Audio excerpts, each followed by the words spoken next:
about boys. Well, it's about boys, but my dad, so that's not really man, boy.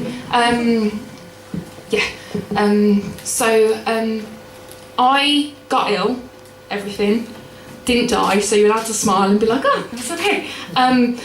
And I've set up this project called 1millionlovelyletters.com, and it's basically, because I have to spend a lot of time in bed. It doesn't look like it now, but like 4 or 5 days out of the week, I'm out, like I'm in bed because of the pain and stuff. So I thought, I know what I'll do.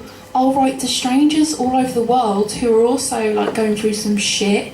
So if any of you are like on the midst of a breakdown or anything, and me go, no one laughed, so maybe everybody is in the midst of a breakdown. Okay, whew. When I said you were like Birmingham people would laugh at stuff like that, guys. God. But yeah, so people that are going through shit, basically, write to me, and then I write back to them. And I set that up 3 months ago, and over 50,000 people looked at it in 117 countries. Didn't even know there was 117 countries. Didn't know there was over 80 countries. So when things were coming in from like outskirts of Peru, who knew? And I've written over 700 letters now. So, and there's going to be a book and stuff, so you can be like, oh yeah, I saw that girl Jodie doing poetry. I like her book better than her poems. But yeah, you can go and buy that, that'd be really nice. Or if you really don't like me, you can go home and just be like, oh, that was such a bad experience. I know, I need a lovely letter to make me feel better. And then you'll go on 1millionlovelyletters.com and you'll be like, oh, so I'm going to ask her for a letter because she needs to apologise for making it so rubbish for me tonight and ruining Jibber Jabber. So, yeah, you do that. Or you could just come and give me a hug. Either. Not you, though. Mix that, you can click. It's better if you missed it, actually. Oh, I meant you. Joking. He controls the sound, he's writing down the website, it's all going wrong. Okay, Dad, sad. My dad is not very good. And my mum's always been the one that's kind of held us together. He's kind of like a washed up rock star. He's just shit. So this is basically for all really, really good mommies and really shit daddies, or other way around, depending. Let's see.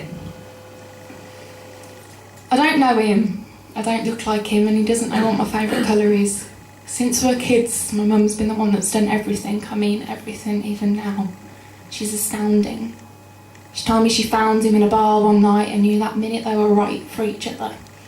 That was before his love of drink, drugs and string of lovers, which make him a shadow of what he once was. Apparently, he was brilliant once, not now though. He's the sort of guy to throw himself in the road and complain he got hit by a car, a fallen rock and roll star, the old guy standing against the bar day in, day out. Sometimes I want to shout loudly the irony of how the only part of him that is part is me is only visible when I'm hurting, standing against a bar edge. I tell him how I've done everything without him and haven't needed him any less than I do right now, and I'd let him say I'm sorry. Just to say I don't accept, because that's what it takes with a heart that's taken 24 years to mend. We'll never be friends. I won't have that father-daughter dance trust. It's taken years for me to take this stance because I've longed for you for ages.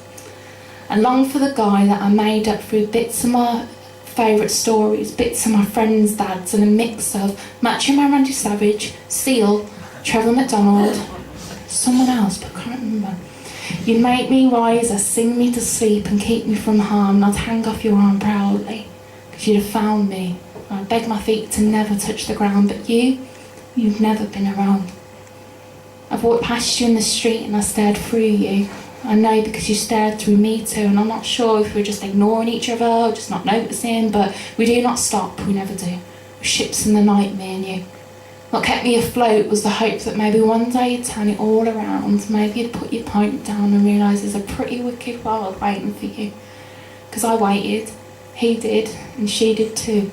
Singing into wooden spoons, I will always love you, mama, baby and me, we are family.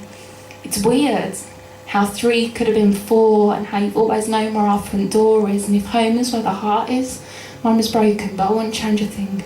If she'd been around, would have made everything shit. And she raised us right.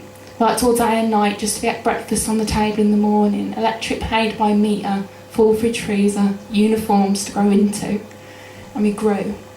And we've grown. Standing at the bar alone. I don't have a dad poem because I don't have a dad poem. I could tell you all elaborate tales. I just didn't know him. Thank you very much.